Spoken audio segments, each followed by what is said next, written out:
LGU Santiago City. So magpapasalamat po kami ng maraming sa ating LGU Santiago City, sa ating PNP Santiago City, maging ang Dipos Santiago City nandito rin po kanina at aalalay po sila sa ating main road mamaya paglabas ng ating mga riders. Tama. At maging ang ating DRRM team ng Santiago City ay nakaalalay rin po para sa kung ano man po ang magiging sakuna or if ever na magkaroon ng problema, nakaalalay lang po sila. Yun, siyempre, no, kung saan tayo naroon ngayong araw na to or ngayong gabi na ito, nais natin pasalamatan ang Gulf Star Gasoline Station Mabini para sa venue natin na para sa Connect Conquistador Endurance Challenge. Maraming salamat po. Ganon din po ang mga marshals at lahat ng mga nakiparticipate ng mga clubs na nandito po ngayon sa ating event. Nagpapasalamat po ang organizing team ng Connect. Yun. So, syempre, no, ulitin ko magpasalamat sa ating mga marshals.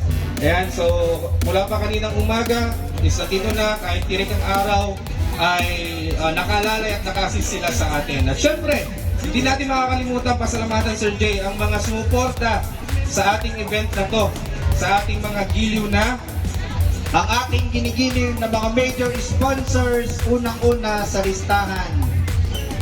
Lightspeed Motorworks, which is napakalaking bagay talaga yung ginawa or yung tawag dito yung challenge din na ginawa ni Boss Jungar mula sa Red Speed sa Connect. Di na namin masyadong i-elaborate yun, pero grabe yung inspire na nakuha namin, yung inspiring message niya mula sa kanya nung kami mga nag-uusap. Napaka sarap sa loob. Napakalaki ng tulong. Yun. At napakaganda at napakadaming sorpresa ni Boss Jay. Sabi ko nga, actually sana makakasama natin siya ngayon, kaya lang may importante siyang nilakad sa Manila. Hopefully, pag-pray natin na sa Conquistador Night natin sa Linggo, at 7 PM ay makakasama natin si Boss Jay para i-congratulate yung mga finisher at syempre yung lahat ng participants at sa mga mananalo ng special award. Okay, so bago po tayo rumatrat, so hingin muna natin yung presence ni Lord. So manalangin po tayo. Amang Diyos na makapangyarihan, pinupuri ka po namin. Maraming salamat po, Ama, sa mga biyayang kaloob mo sa amin. Salamat po sa buhay na pinahiram mo sa amin. Ama, hiling ko po na patawarin mo kami sa aming mga kasalanan. Pagpalain mo po ang bawat isa sa amin na narito. Gabayan mo po kami sa aming gawain ngayong gabi. At gabayan mo din po lahat ng mga riders na kasali sa Connect version 2. Ilayo mo po sila sa kapahamakan. Ilayon mo din po sa anumang aberya yung kanilang mga motor. Opo, Ama, binabalik namin ang pinakapanaas na papuri sa iyo. Ito'y aming hiling sa pangalan ni Jesus. Amen. Amen. Welcome everyone, lahat ng ating mga participants, lahat po ng mga audiences na nandito po sa ating event, nandito po sa ating grid dito sa Gulf Star Mabini, Santiago City. Alam po namin nandun pa rin yung risk ng COVID.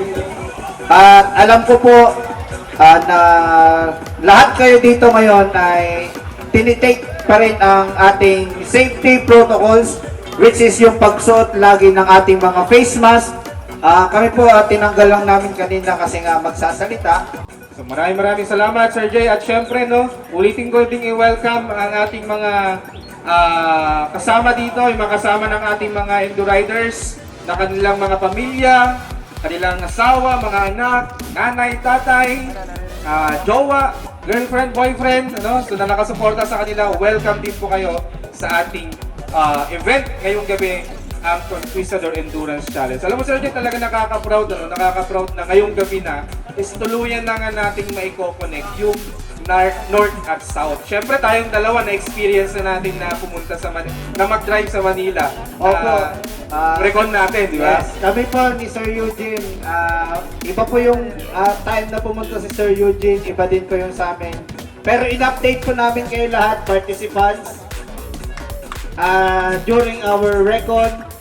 And grabe yung mawi-witness nyo sa ating north to south loop.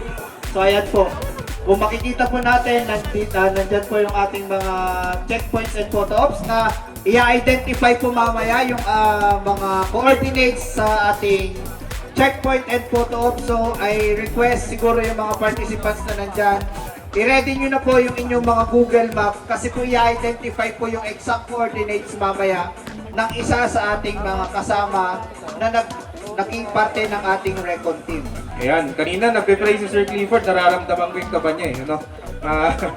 Kaba at excitement, ganun din actually ako, no? So kinakabahan pa rin, excited para sa mga participants natin na tatahakin yung north, yung south, yung part ng, syempre yung trademark ng dati motorista de San Tragueño, ngayon ay Conquistador Endurance Challenge, ang Villa Arc. Ayan. Pocabon. Actually, yan yung isa talaga sa pinaka-favorito ko rin na daan ng rota natin ngayon.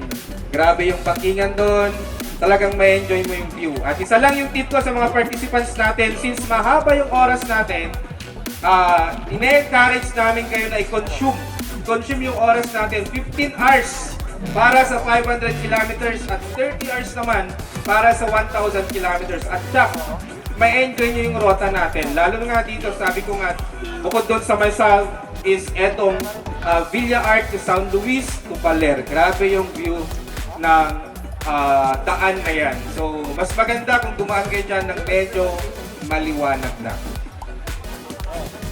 Okay, to give you an overview of our event, of course, first we identify the objectives. Alam ko yung iba dyan, para gustong tumakbo na, pero may sinusunod po tayong oras. So, we keep ourselves enthusiast na lang, magpaka-alert and alert po tayo habang nakikinig po sa ating simple program. And to give you the overview, of course, ang objective po ng ating event ay to promote motor tourism that allow participants to discover and explore new destination from north to south Luzon.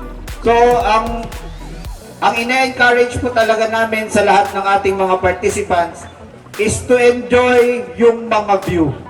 Hindi nyo po kailangan na lalampasan lang yung view na yon. Hindi nyo po kailangan na dadaan lang kayo. Mas maganda po, huminto kayo, i-enjoy nyo, mag-relax kayo para ma-promote po natin yung mga different tourist spots po na madadaanan ng ating event. Okay, so yun nga, gaya ni sabi ni Sir Jay, gumamit po tayo ng Google Map para di po tayo mawala. Para hindi po tayo mapunta sa maling tao. Yan. Okay, so first po is... Wait lang. Nakalimutan ko po palang ipakilala.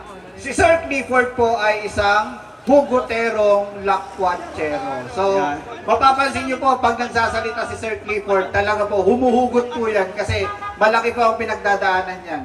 Malaki po ang pinagdadaanan Ay, niya. ganun. Okay, so ang first po is nandito po tayo sa grid. As usual po yung route natin hanggang San Jose po. Yung first photo ops po natin is we have sa may... wala na natanggal na pala. We have yung checkpoint po natin is yung sa may Petron San Jose po. Ako si Annalisa Encaray from Quirino. Wala akong masyadong may share sa inyo kasi this is my third time pa lang po na sasali sa mga endurance. Ang sa akin lang po ay enjoy po natin ang bawat view. Enjoy po natin ang bawat view at i-maximize po natin ang ating oras na inilaan para sa 1,500 kilometer. Pag inaantok po tayo, magpahinga po tayo. Hindi po tayo magmamadali na tapusin yung endurance as long as makarating tayo o matapos natin yon ng 30 hours. Yun po, baunin po natin ang disiplina and respeto po sa ating mga riders. Kunin ko na po itong opportunity na mag-thank you sa mga organizers po sa opportunity po na mag-enjoy again sa mga views, sa mga tourist spots. Stops in 5, 4, 3, 2, 1.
Boss Junar ng Red Speed Motorworks. Yan, maraming salamat. Andito yung kanilang team, team ni Boss Junar.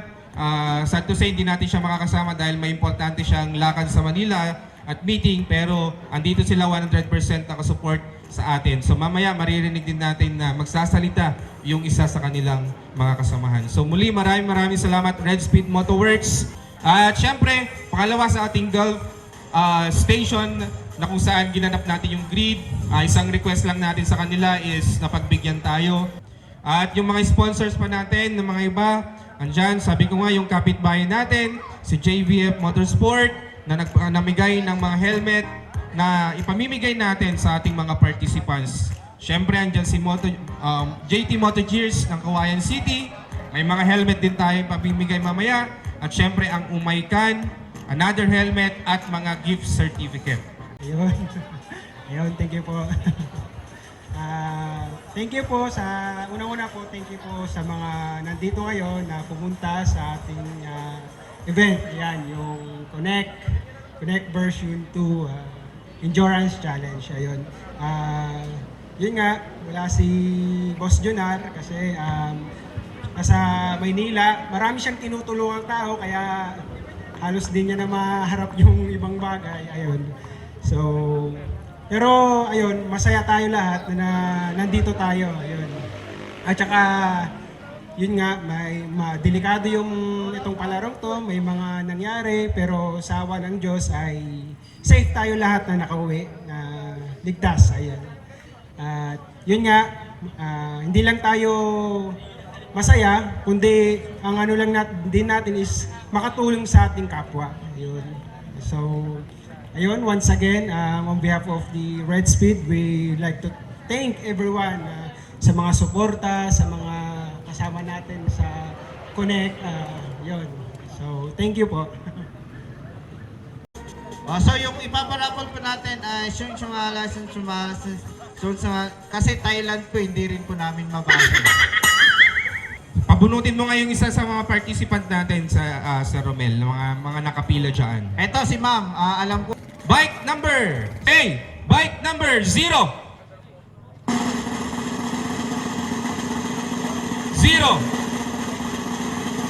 We have Mark Leo Porto.